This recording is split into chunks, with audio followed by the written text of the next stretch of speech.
Is it working? There we go. It looks like it's working. Good evening, ladies and gentlemen. Though I guess more technically afternoon, given the time of day. Given we're doing this a little early. Welcome to Paranormal Encyclopedia. I'm your host, Kevin Mears, and you can't see, unfortunately, because as usual, the video doesn't work when we do Skype. But I do have a guest with me this afternoon. Preston, why don't you introduce yourself? Hi, my name is Preston Dubose. I'm president of the role-playing game publisher 12 to Midnight. I started publishing in 2003, so we've been doing this for more than 10 years now, and a lot of fun. And I'm very glad to be on your show. I'm glad to have you. I mean, as most of my viewers know, actually, last week my episode was about how people label things satanic that aren't, like video role-playing games, for example. And so I think most of my listeners are aware I'm a long-time gamer. But I also particularly have liked Pinnacle and Savage Worlds, which is what led me to you. So why don't you introduce everybody to the concept of East Texas University? So East Texas University is our most recent setting that we've released. It was written by myself and my writing partner, Ed Wetterman. And the concept is that it's the modern world. It's the world that we live in. And you start out as students in a rural university, the East Texas University. And so you've got all the normal trappings of life in the modern world. You have your cell phones and your laptops and internet and anything you can buy on eBay and all of that fun stuff. You have college life, and you have to keep up your grades, and you go to parties, and you fall in love and break up, and all of that sort of stuff. And you also get a peek into the shadowy world beyond the mundane, in which you encounter ghosts and goblins and all sorts of chupacabras, all sorts of creatures that go bump in the night.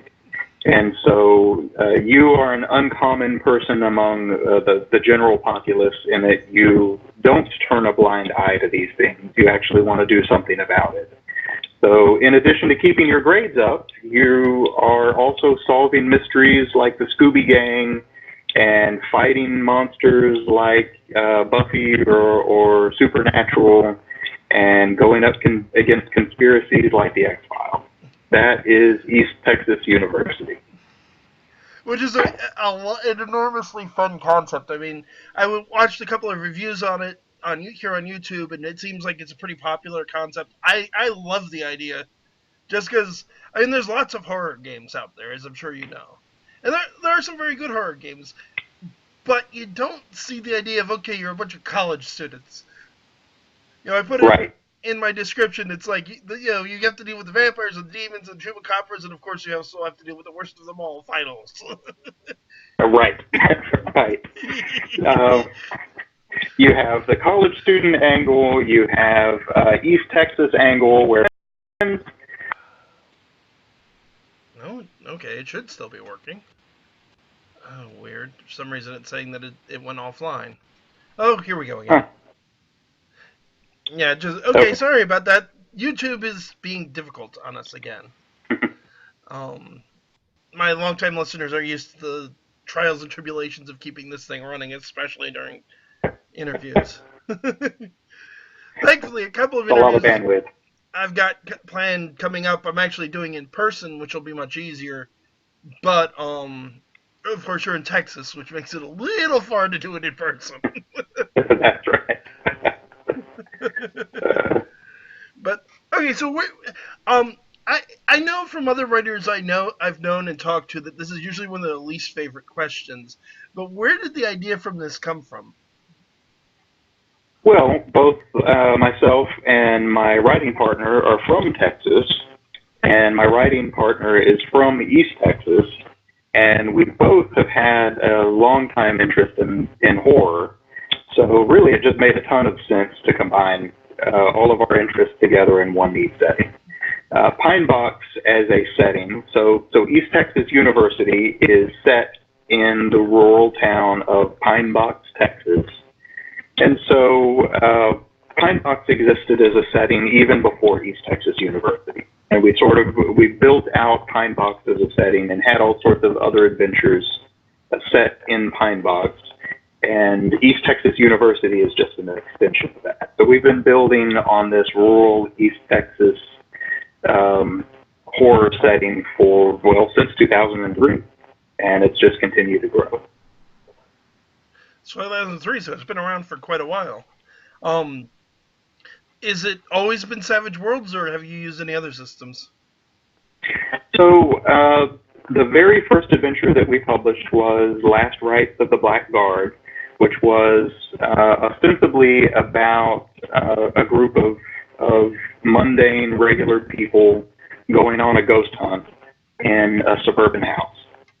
And so that was released in August of 2003, and that was released for D20 Modern, which was a game system riding on the coattails of all the popularity of the D20 system. And it wasn't long after that, though, that we heard from Pinnacle. We heard from Shane Hensley, and he wanted to do a Savage Worlds version of it. So our second published title was actually just a savaged version of Last Rites of the Black Guard.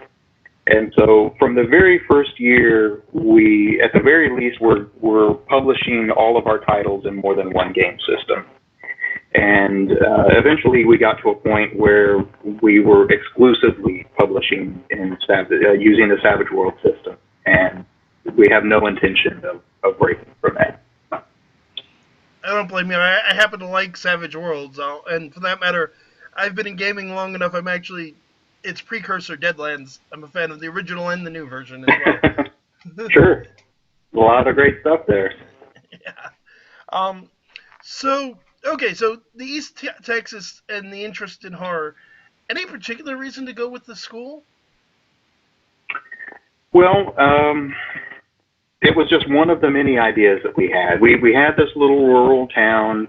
We knew that we wanted, and up to that point, we had written standalone adventures. You didn't need one experience in one adventure to play the other. And we have a number of those. We have Last Rites with the ghost hunting. Mm-hmm.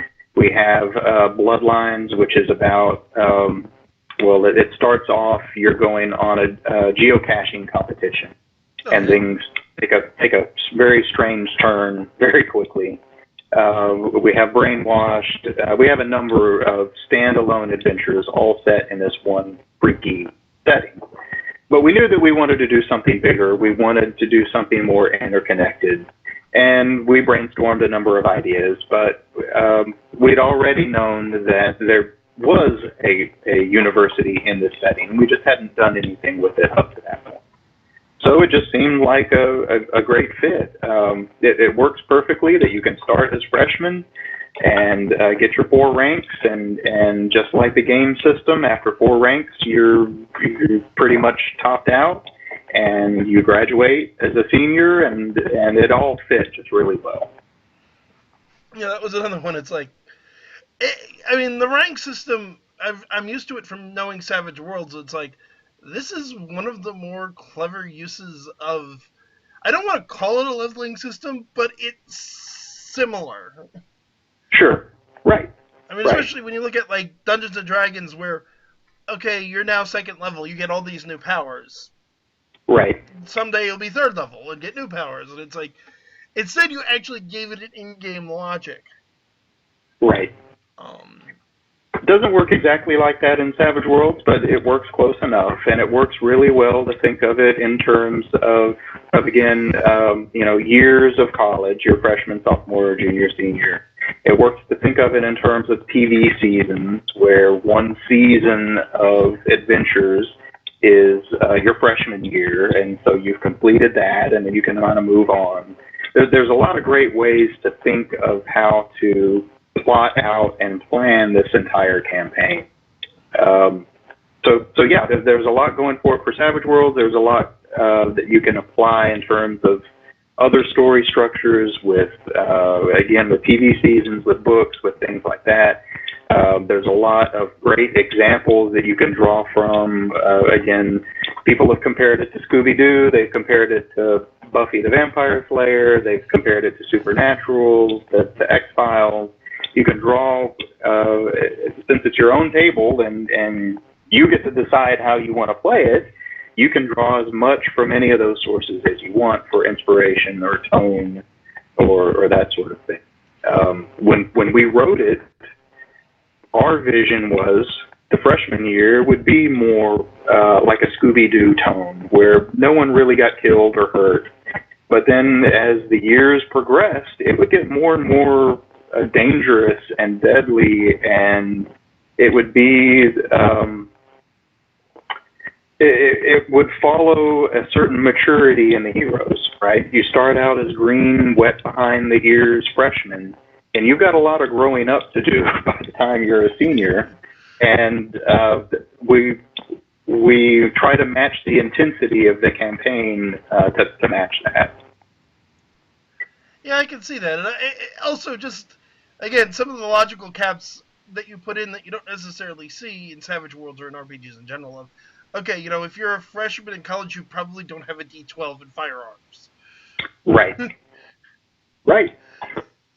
The other thing that makes this really challenging compared to other to many other campaigns is that we do apply real world logic to an extent when it comes to firearms and dealing with the law. Just because you take a shotgun to a zombie in the middle of the quad doesn't mean that there's going to be no consequences, right? You can't just walk down the street blowing people away, even if they are vampires or zombies or whatever the case may be. You're going to go to jail, and there will be repercussions for that. Yeah, the cops are going to take, they were zombies! That's an excuse. Right. They are not going to take the zombie defense. So then that becomes part of the adventure, right? We still want it to be fun. We want the campaign to be fun, and that involves a certain suspension of disbelief. But we still want it to be grounded in enough reality that characters just don't go around playing James Bond and blowing people away left and right. You're not Dirty Harry. You're a college freshman. That's right, and you gotta think things through and be clever.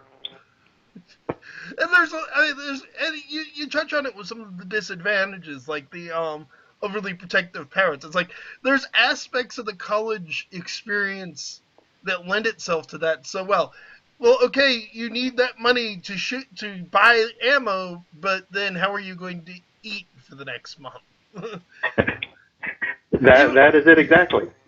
We want it to be enough that it's fun, right? I mean, we want to give the feeling of a college setting, and so that means being poor potentially, yeah, and going on dates and parties and things like that. So and certain disadvantages. So wealth definitely is one. And in one of our playtests, we had a great role play moment in which one of the characters wanted to take an NPC out on a date, and they had just bought, I think, a box of shotgun shells or something like that, and that had wiped him out.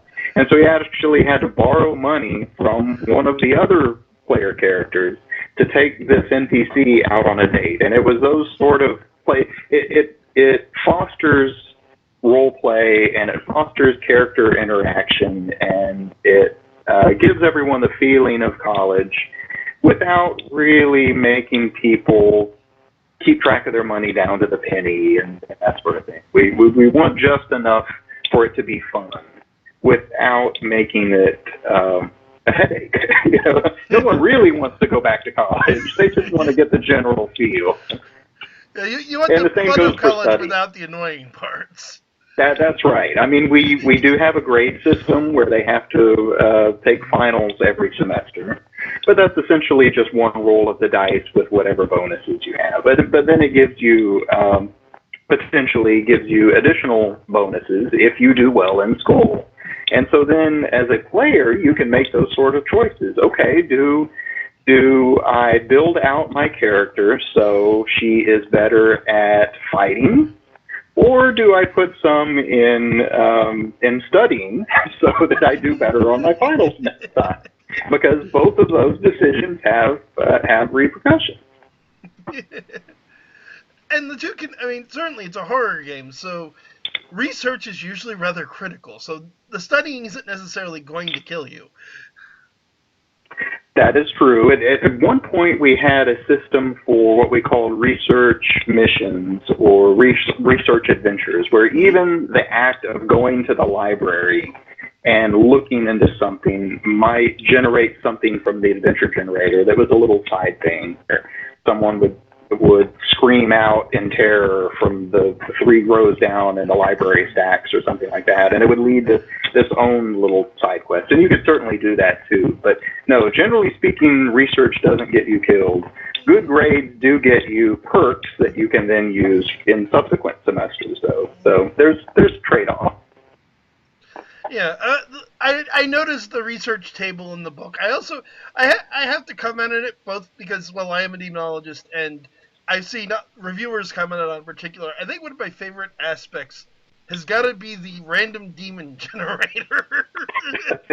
Yes. That was a lot of fun to write.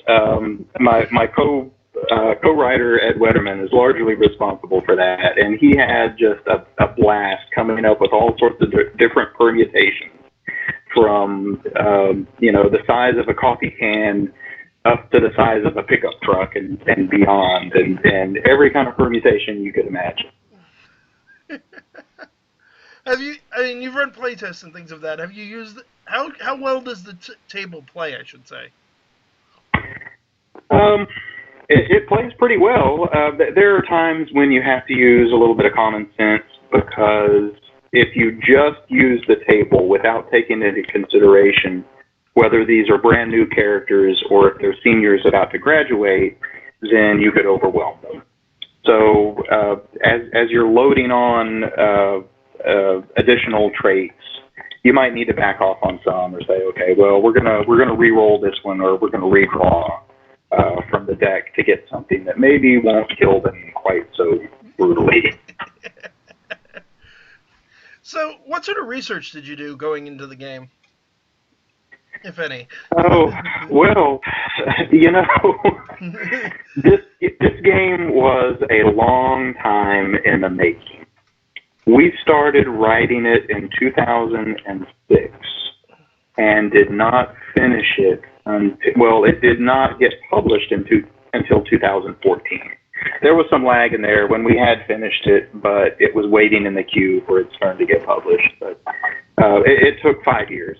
5 years of writing just to do it. And so in the course of that, man, we did all sorts of research. We got online. Of course, we took a writer's retreat to East Texas so that we could really get the feel of East Texas.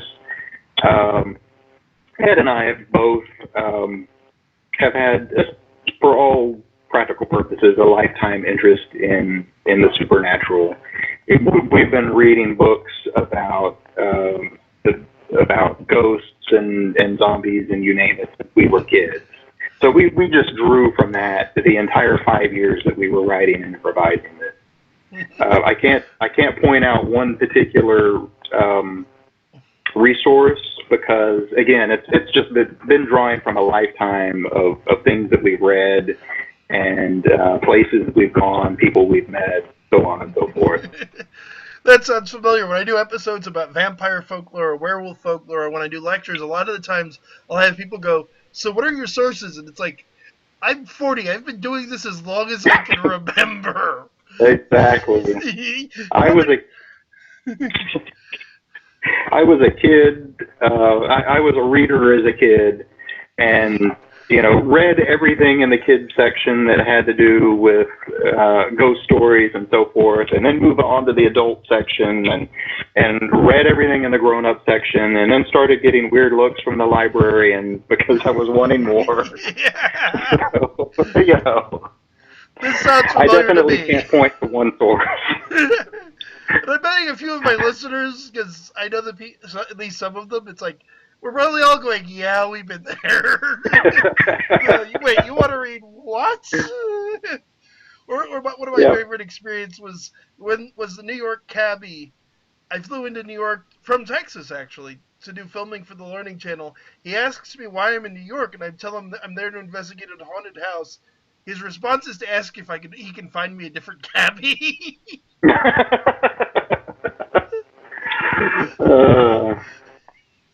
He actually wound up driving me, but it was still like, really? Wow. Wow. Well, luckily I haven't had that happen as a game writer yet. Well, yeah, it's advantage of game writer versus demonologist as a job description. That may be part of it. You don't get. I wouldn't think writer gets as many strange looks. Although, given the writers I've known over the years, maybe it should. Right, yeah. We get strange looks just for different reasons. So let's see. So lifetime of what got you started in the paranormal? Do you remember? What got that interest when you were a kid?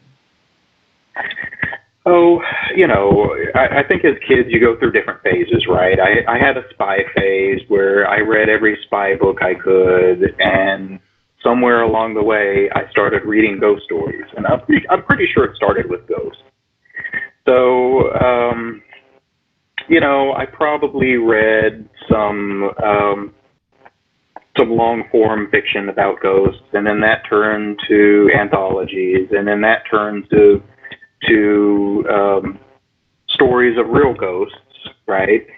And then from ghosts, after I had read everything I could about them, I think it kind of transitioned to witches and zombies and again, just whatever the library had when you were a kid, right? Yeah. I really can't point to one book or one movie or one incident, but I just read everything I could get my hands on. Yeah, I got the reading everything you get your hands on. It's like, no, my interest in ghosts started with the movie original Ghostbusters. Nice. Yeah. It's like I did an episode a while back talking about my history. It's like, yeah, this entire channel, the entire reason we're here, you can trace back to a kid seeing Ghostbusters going, I want to do that. Sure. That was cool stuff when we were kids. So, and still is. I'm curious, you've read a bunch of books on true ghost stories. Have you had any experiences of your own? One or two. Occasionally, I've had just the weird feelings, the feelings you're being watched, that sort of thing. There was one time I had just moved into a new duplex. I was still in college, and for 3 days in a row, I had shoved stuff under my bed, and for 3 days in a row, I'd find it pushed out the other side. Something had moved something. And after the third day, I said, "Okay, look, I don't know who you are or whatever, but I'm not here to cause trouble. Let's just be roommates. Can we think of each other as roommates?" And that was the last time I found anything from my bed pushed out. So I guess it liked what it heard. The peace treaty, also something my listeners are familiar with. It's like, I won't bother you, you don't bother me, everybody's happy, we're roommates. Right. Yep. So that's the most interesting story I have. Which really, in the great scheme of things, I'm sure you have far more interesting stories than that. Yeah, not as many with the physical objects moving, although I've had my share. But yeah, I've met people possessed by demons and a couple of other very unsettling experiences over the years. I'll bet. But so it's cool because we had a supernatural mystery writer by the name of Donnell French on, and it's like he hadn't had any experiences, and it's always interesting to just look at. You get people who love to write this stuff who haven't seen it before, people who have. Right. I guess the obvious lead-in question is, you've had experiences, so I'm going to go out on a limb and assume you're at least to some degree a believer. At least in ghosts, if not necessarily every weird thing that's out there. Minded, sure. I'm trying to think of how to put a question. Okay, I can't think of a question leading in that direction. So let me ask you this: do you guys reading the books and watching the intro video for the Kickstarter? Am I wrong in thinking you got one or both of you has a particular fondness for the chupacabra? We do. You know, being from Texas, that's like the state supernatural being, right? Chupacabras are big in Texas. As a matter of fact, there's a gaming convention in Austin called ChupacabraCon, and I've it's a heard of it actually. fantastic convention. Yep, it's a fantastic convention run by some great people. So we love the Chupacabra, and we love that really what's been written about it and studied is pretty varied. And so we can fill in a lot of gaps ourselves without contradicting what's already been written. So we love that. But we also love La Bruja, the Mexican witch, and we just try to bring in as much Texan and Tex-Mex lore as we can, because, as you said, there's lots of horror settings out there, and there's lots of settings set in large cities, in really urban environments. In your New York, you know, Ghostbusters in New York, anything in LA, that sort of thing. Finding something set in Texas and outside of Houston or Dallas is a challenge. So we want to bring something special and something different, and part of that, things like the Chupacabra, the La Bruja, and as many other pieces of Texas lore as we can. Well, the two obvious ones that would occur to me then with Mexican lore would be La Lorna.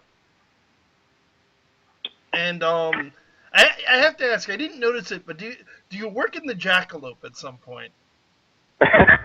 We have not worked in the jackalope yet, but we need to. But if you want to talk classic Texas Right, paranormal. right. We do have our own version of Loch Ness, which is a giant catfish that's been described as the size of a VW bug. So It's a big catfish. a really big catfish. So that's kind of Texan-y. Well, they grow them bigger in Texas, they say. Yeah. And actually, And realistically speaking, catfish do get big. they get huge. Yeah, that's actually not that much of a stretch. Yeah.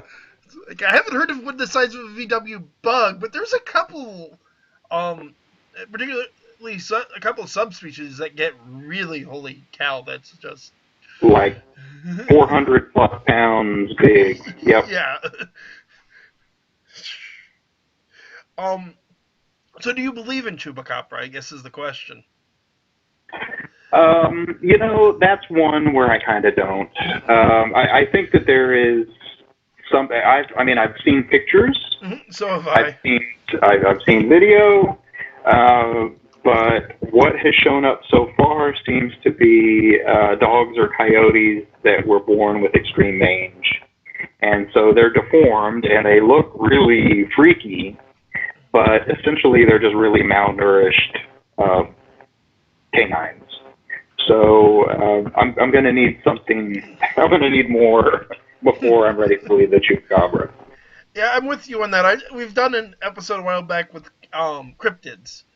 And of the many cryptids hanging around the world, it's like, when you look, especially because from what I've seen, and I had a good friend who just passed recently who was from Austin. And from what she said, she grew up in Puerto Rico in the 90s. She lived in Texas. The chupacabra is a fairly recent thing. Yes. And it kind of seems like, this may be like the jackalope. This is just something that somebody made up. Right. Kind of a modern day snipe, almost. There you go. I need to dig through and find it. One of my listeners, apparently, at least it's a family legend, he's not sure how true it is, that a grandfather or great grandfather of his may be the mastermind behind the jackalope. Oh, really? That would be cool. It's like, I need to run this down and see what I can find out. I'd be curious about patient zero for that particular hoe. Yes, that would be way cool. That would be way cool. So, with what you've done so far, and I assume you have more things in the works, are there any monsters you haven't gotten to work with yet that you want to? Well, we have a draft of something involving another type of Mexican witch, La Chusa, and that is one that I believe she turns into a bird or has a bird head. I'll have to go back and look at my notes on that. We're kind of fleshing that one out. Um, and as a matter of fact, we are working on a book of just foes. So some of them are going to be mundane. They're going to be people, and then others are supernatural creatures. And so we're pulling in all sorts of things for that book. Um, we recently released just a little short one shot on the skunk ape, and so that was one that was going to be in the big book, and we just kind of pulled it out for a Christmas special, essentially. Yes. So we had the Texas skunk ape. That was fun. And there's way more that you could do. You know, you could just about write a whole book about Bigfoot stories. And I have a family friend who had a Bigfoot encounter in East Texas in the 70s. And so that was something, I guess, that did fan the flames of my interest in cryptids and the paranormal. See? He was a truck driver and had stopped on the side of the road to check his tires, and something just scared the daylights out of him. It came out of the woods and grabbed a branch like 12 feet high and ripped it off the tree and was making a bunch of noise. And so he jumped back in his truck and drove to the nearest town and stopped at the first place he could, and it was a little roadhouse bar. And there was a sign on the door that said, "Beware, strange things roam these hills." You know, that's just perfect. That's it. That's the icing on the cake. Yep. Yes. So East Texas, Bigfoot. And skunk ape, you get stories of it in Florida and I believe Louisiana as well. It's a fairly well-traveled version of Bigfoot. Right. It's kind of the southern swampland version of Bigfoot. We extended it maybe a little bit further. I mean, there is swamp in East Texas as well, so we ran with it. Technically, I don't know where that line would be, where, okay, maybe this is Bigfoot, maybe this is skunk ape, but we went with skunk ape. Some of the cryptid sources, and I haven't read, I've been focused on ghosts and demons for 20 years, so I haven't read a whole lot about cryptids in a long time. As I recall, at least some of the stories of skunk ape sound pretty much like Bigfoot, except with a greater emphasis on how much they smell. Sure. Yep. Yeah. I think from what I've read, a lot of people assume that they're cousins or they're just another variety. I mean, you've got Bigfoot. Some people call him Yeti. Some people call him skunk ape. Whether they're really all the same or distant cousins, who knows? Who knows? No, a friend of mine, fantasy horror mystery writer by the name of C.J. Henderson. I remember he did a story with skunk ape as it wasn't actually a Bigfoot. It was some sort of extra dimensional thing summoned into our world. Nice. Well, I do know that the Bigfoot BFRO, Bigfoot Research Organization, has organized Bigfoot hunts in East Texas based on reported sightings. So they'll bring in researchers and they'll hike through the woods and set up cameras and their infrared cameras at night and try to collect evidence. So there's been sightings and there's been researchers out in East Texas in the area that we set Pine Box trying to find evidence of Bigfoot. So that's cool that it's like, no, this is actually something people are looking into. It's not just... Yep. I mean, it's fiction, so you're going to create things for the sake of creativity as well, but it's always cool when you have that real-world hook, at least to me. Right. We try to. We try to. I was resistant to zombies for a long time, adding zombie and vampires. I wanted to keep it, ghosts and certain cryptids, the things that are more common, I guess, commonly reported. But eventually we expanded because you need to give variety, right? And people love zombies and vampires.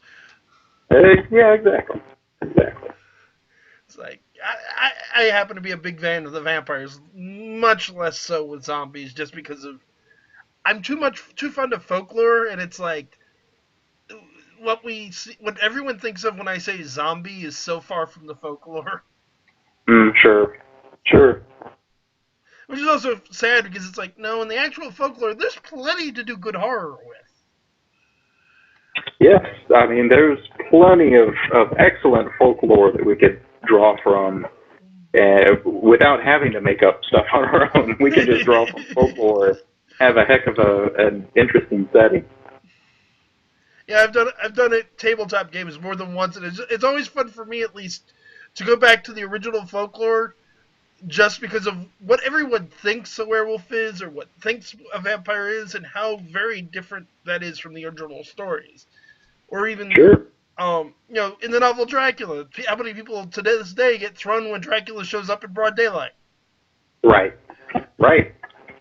It's like, And no, then vampires can't do that. modern writers try to rationalize how they come up with all sorts of reasons why the vampires people write about today are different than Dracula, and that there's all sorts of rationalization for trying to figure out how to make those mesh. I always find that funny, especially just because it's like half the time when they're trying to be different than Dracula, it's like you're trying to be different than the movie, and sometimes by being different than the movie, you're actually starting to get back to the original book. That's true. That's a case of just needing to do more research before you start writing. Read the book instead of just watching the million movies, please. Yeah, that's right. Although there's an idea, at least for East Texas U, and I might wind up using this in a game. It's like guest lecturer, Dracula shows up. There you go. You make a good history professor. You can have all sorts of fun with that. Well, and again, Generally, when we've seen vampires end up in the game, they are major disruptors just because of their nature, right? Yeah. And just what they're capable of. They tend to terrify players, actually. Terrifying players is good. Yeah, it is a horror game, right? Yeah. No, one of my favorite sessions running, I ran a game inspired by some of my work, inspired by the infamous Annabelle doll. And watching the players make constant nervous jokes and it'd be at 3 o'clock in the morning because it's at a convention. So it's a 12 to 4 slot. And we're getting towards the end and nobody wants to go to bed. They're too spooked. Wow. It's like, I did my job. That's right. That's hard. That's doubly hard. So as far as I'm concerned, running horror RPGs, the hardest kind to run because you're trying to not only entertain the players, you're trying to make them feel something, right? You're trying to generally make them feel spooked, afraid, trepidatious, something. So you're trying to evoke an emotion in them that you don't necessarily have to do when you're running a fantasy game. And then on top of that, trying to do it at a convention is doubly hard because there's so many distractions and you don't have control over the environment to the extent that you do in your own living room table.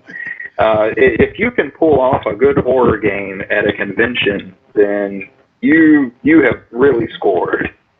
See, this is one of the things I like about. I do a convention here in Jersey called NextCon, and one of the things that I like about it is they have the usual rooms you get at a convention that are just full of tables of people running RPGs, And then they have a couple of rooms set aside in the hallway. They're actually individual conference rooms where you just have one group of players around a table. And That's that nice. makes horror work very well. Yes, that's nice. Because you're not in the middle of they're about to be attacked by a vampire, and you have somebody screaming "Natural 20" at the table next to them. That is it exactly. I've been trying to run a horror game in a giant hall with, I think, 18 other 8-foot round tables, all in the hall, all packed, everyone trying to be heard at the same time. That is just not conducive for a good horror game. No, it really isn't. Although, if you can pull it off, it's beautiful, but... Oh, it is. Yeah. It is. It absolutely is. Well, that's the great thing about a game that I mentioned earlier, Chickens in the Mist. So that was a game written for 12 to Midnight. It was designed to be a one-shot, and despite the silly-sounding name, it's a group killer. It's a TPK machine. Oh boy! So people die, but they have fun doing it. They have it's horror, but it's also kind of a thriller, and so people have fun as they're dying, and they go out in a blaze of glory, and it makes an excellent convention game because it gives a sense of ETU, but you don't have to worry about keeping your character surviving because it's just about guaranteed you're going to die by the time it's over. No, this definitely sounds like this is something to run at the shop because they don't have to make their own characters. They don't have to get emotionally invested. You're all going to die anyway. Yep. Just show up and have fun. And I think it's also one of the advantages, because there's the disadvantages of running a horror game at a convention, like you said. But I think one of the advantages is when you're using pre-generated characters, you have that control, and it's like, well, yeah, this character is cursed, and they're going to turn into a monster, and there's nothing you can do about it because that's how the character's written. That's true.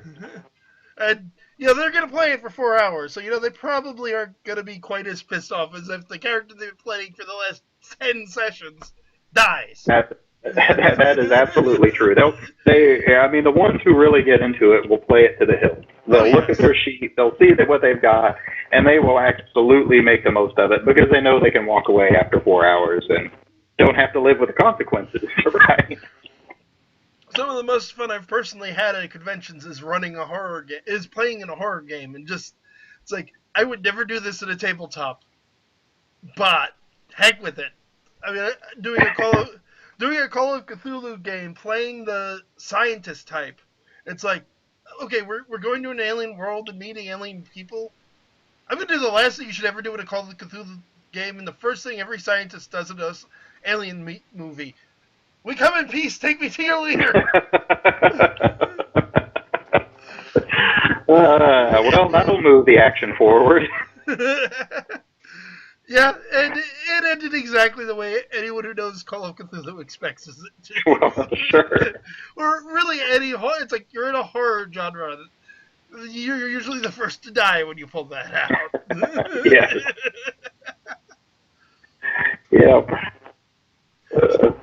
So, in a related question to monsters you haven't gotten to use yet, is there any monsters you'd like to use but you just can't quite get to make fit the setting?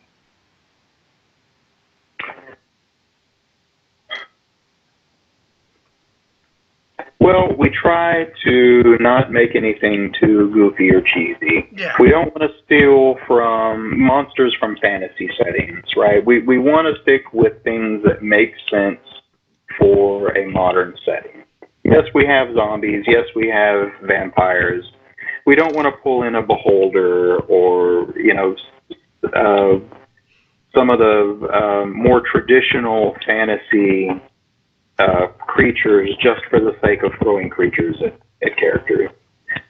You might get away with that once as a GM, but the more you do it, I think more you establish that this isn't the real world. And if these things can happen, then maybe these other things can happen too, like walking down the street with a shotgun, blowing people away, and not facing consequences. So we want to keep it grounded as much as we can. So I would say just steering clear of the traditional fantasy creatures, or I should say maybe some of the more outlandish fantasy creatures. Because again, skeletons, zombies, that stuff is okay because there's lore to that effect in the modern world. Yeah. There isn't lore to that effect for something like a beholder or a mimic or something of that nature. Although it occurs to me, and it's an argument, or I should say, discussion more than an argument I've had with other horror writers and GMs that run horror games. It's like I think it's all in the way you present it. It's very hard.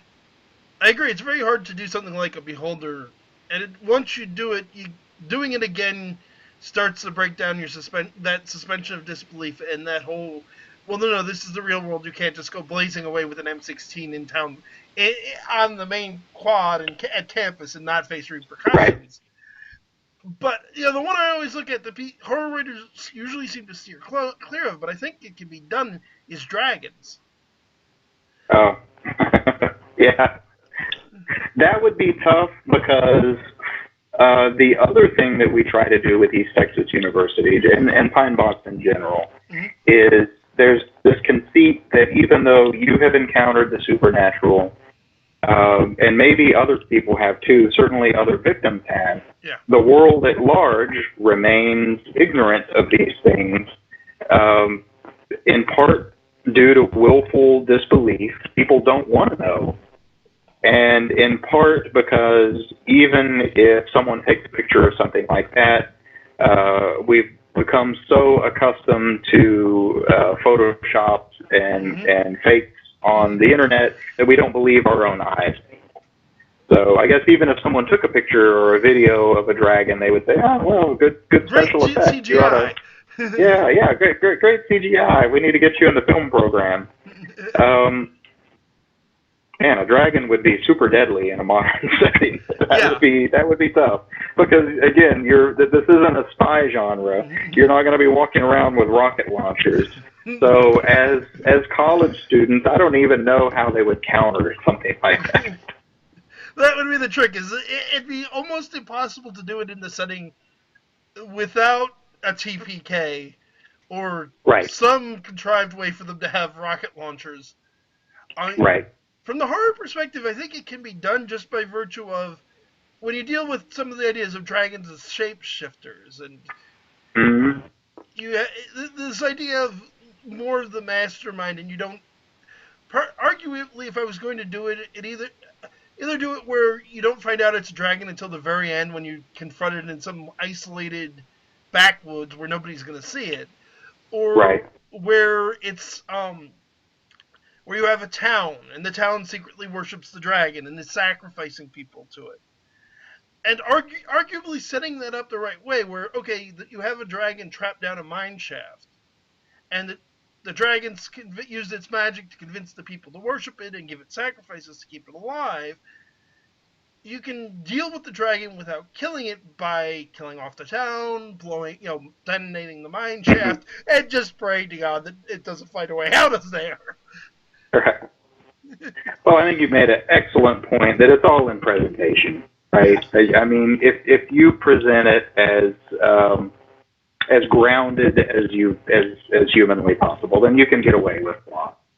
You kind of have to earn it as a GM, and have to know how far your players are willing to go and how far your players are willing to suspend disbelief. But sure, you can get away with a lot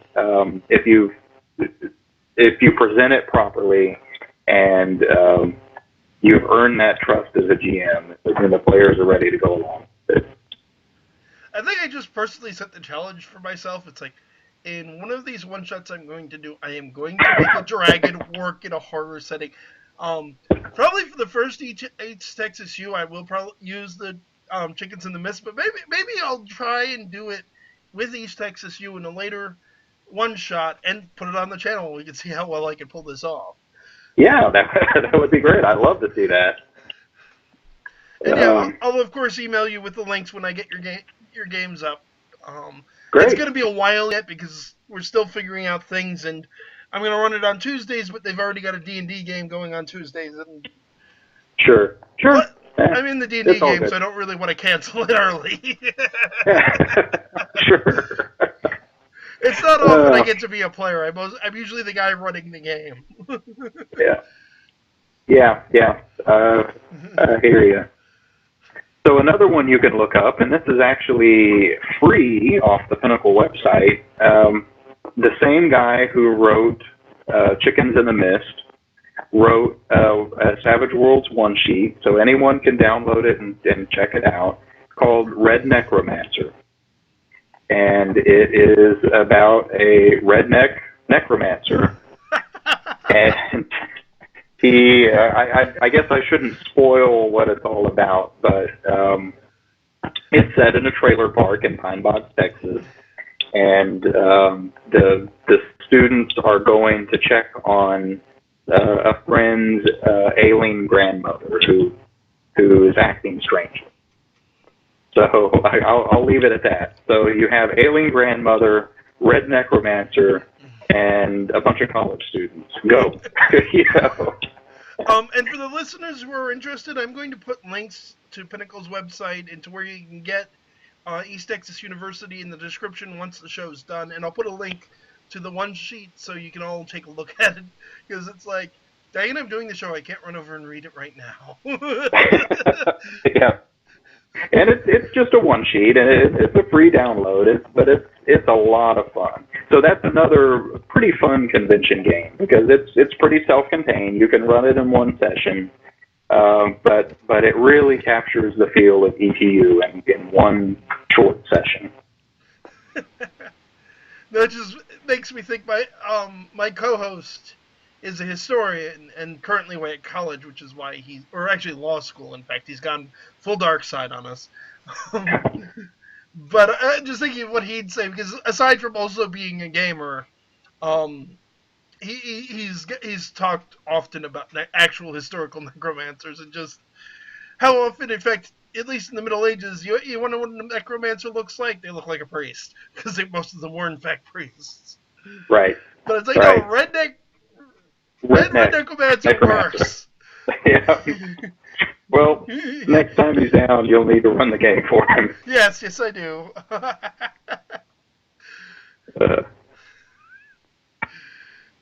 And he knows Savage Worlds pretty.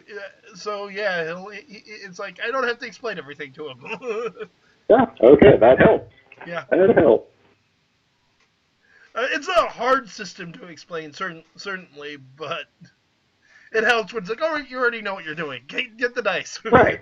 You can hit the ground running. That's always nice. Yep. I mean, our first session with the Savage Rifts game I'm running, we spent 4 hours creating characters.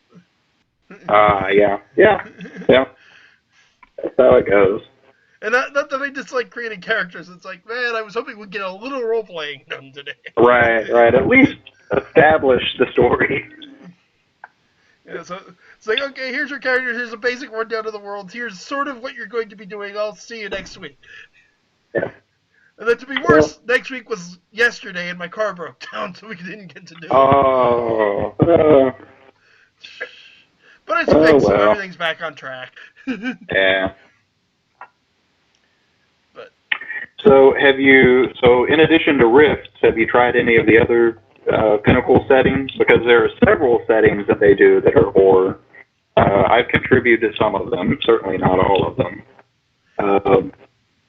I've run and I've played Savage Worlds version of Deadlands a couple of times, and as well as knowing the original. Okay. That's the only I've read. I remember I snuck a peek at your blog, I believe, and am I right in remembering that it said that you had worked on the Ripper setting? That was the one I was going to mention. So I worked on a supplement for Rippers Resurrected, which is the next iteration of Rippers. And so for the people that are listening, Rippers it's very pulpy. Okay, we're not going for realism with Rippers. Hold on a second. The sound's breaking up. Super pulpy, but it's set. Check. Mic check. One, two, Hold on. three.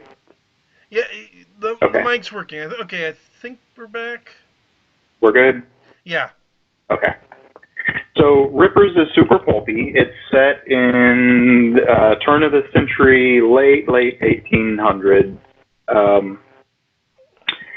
And so you've got all of the classics, Dracula, Mina Harper, werewolves, you name it, Frankenstein's monster, all of that.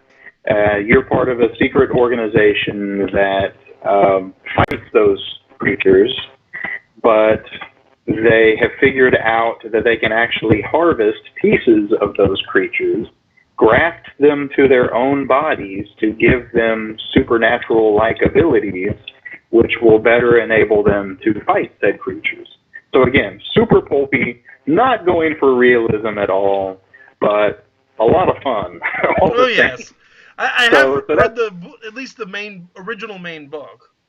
okay. All right. So Ripper's Resurrected uh, advances the plot another several years, and the book that I worked on, Frightful Expeditions, is a supplement to that expands the Ripper's world to other parts of the globe.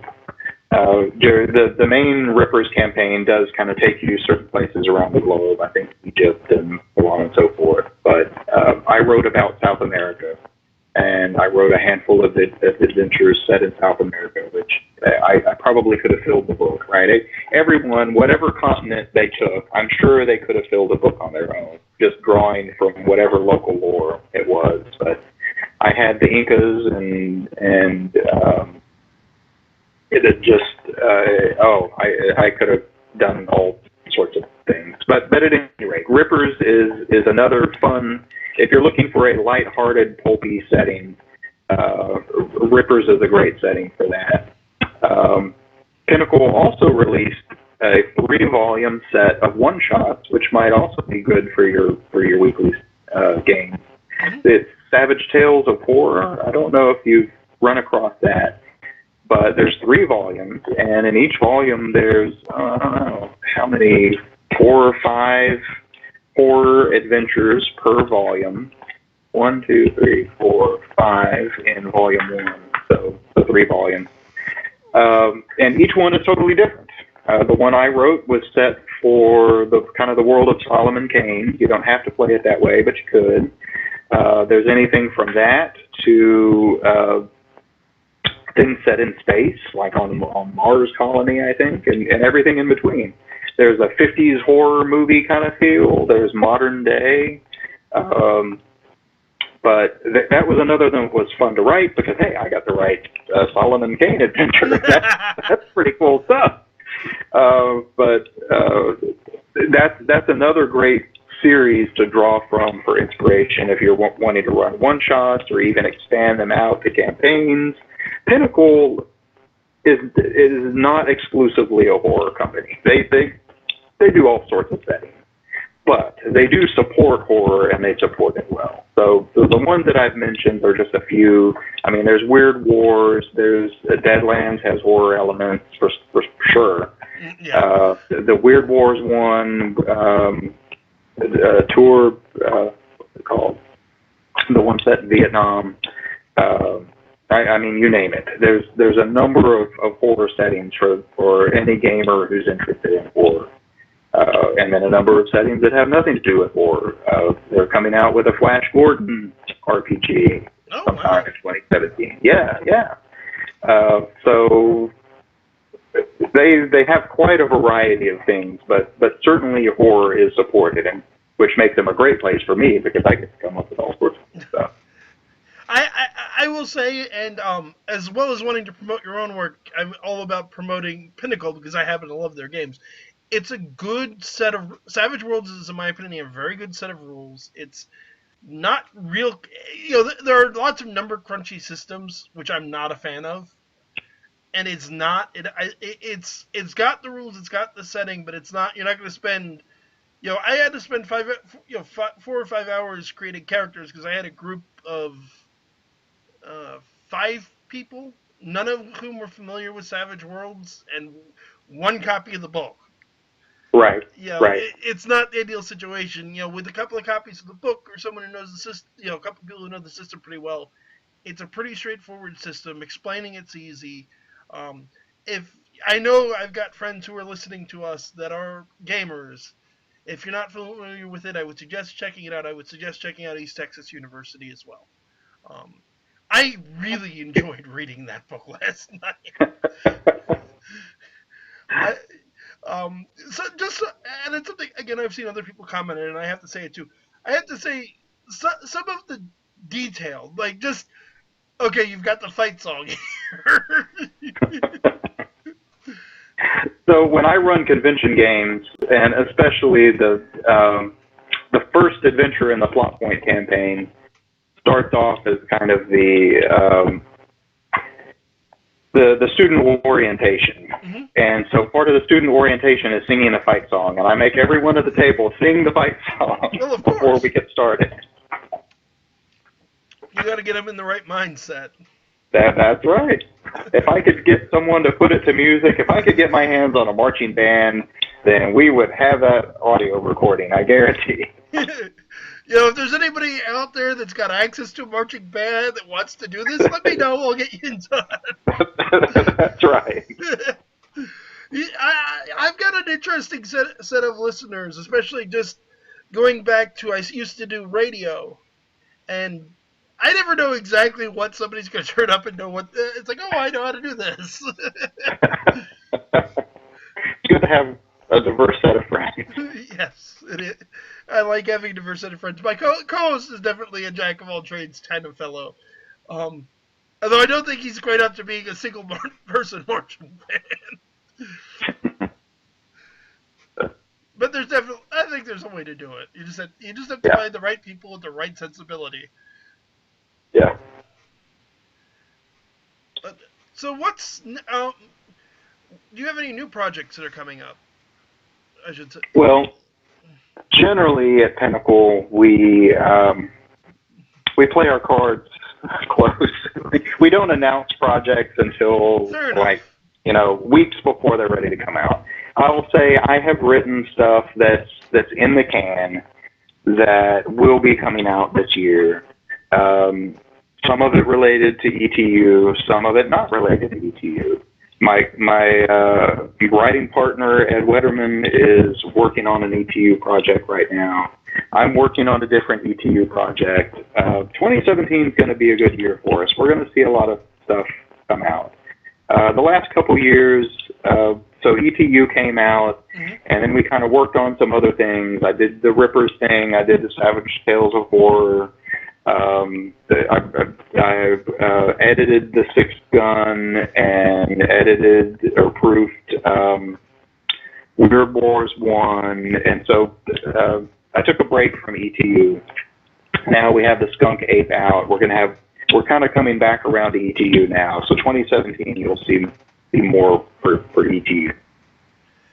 Okay, I was going to try and go longer, but we're having some internet problems, so I think I'm going to wrap us up at an hour mark. Sometimes I do that, usually when the technical side isn't agreeing with me, I'm sorry to say. Do you have any, as you said, you play your cards close to the chest. Do you have anything out or coming out soon enough that you can announce you'd like to take a minute to plug? I really appreciate that. Nothing coming out soon enough that I can plug, other than to say that we will be at a few conventions this year. You can catch all of the guys, essentially, with 12 to Midnight will be at Alcon in Houston in February. And Shane Hensley will be there as well. You can catch me at PAX South, actually, at the end of this month in San Antonio. You can catch the 12 to Midnight gang and several people from Pinnacle, including Shane, Jody, Quint, and Sean Patrick Fannin, will all be at ChupacabraCon. And that is in May. And Ed Wetterman is going to be at Genghis Khan in Colorado here also in February. So we're making a lot of convention appearances this year. I can't say anything about the product we have coming out, but That's we're hard fine. at work, and look for us. Okay, so and like I said, I'll put links in for East Texas University. I'll put links in for the one shot of the Red Necromancer for everybody, because I know there are people who are going to be interested. What do you think I'm going to do when I log out? Is I'm going to go download it and add it to my reading list. It's all worth checking out. I highly recommend everybody do so if you got it. And the stuff is very economical in terms of price. There are some RPG books, as I'm sure you know, that can go $50-$60, and it's always nice when you get good quality content that won't break the bank.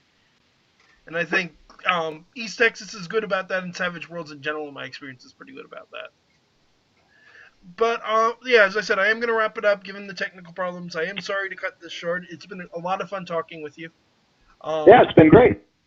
You know, I've said this before. I'll say this again to my other guests. I'll say this again. If you ever want to pick my brain, you've got my email. Okay, thank you very much. Doing this long enough, and I'm a gamer, so it's like, yeah, I'd be happy to help. Okay, well, thanks. Okay, folks, that's going to do it for tonight. I want to thank everybody for listening in. We will be back next week with another episode. Monday, again, remember our new time is 8 p.m. onward on Monday nights. Thank you again, Preston, and everyone, have a good night. Okay, thanks, everyone.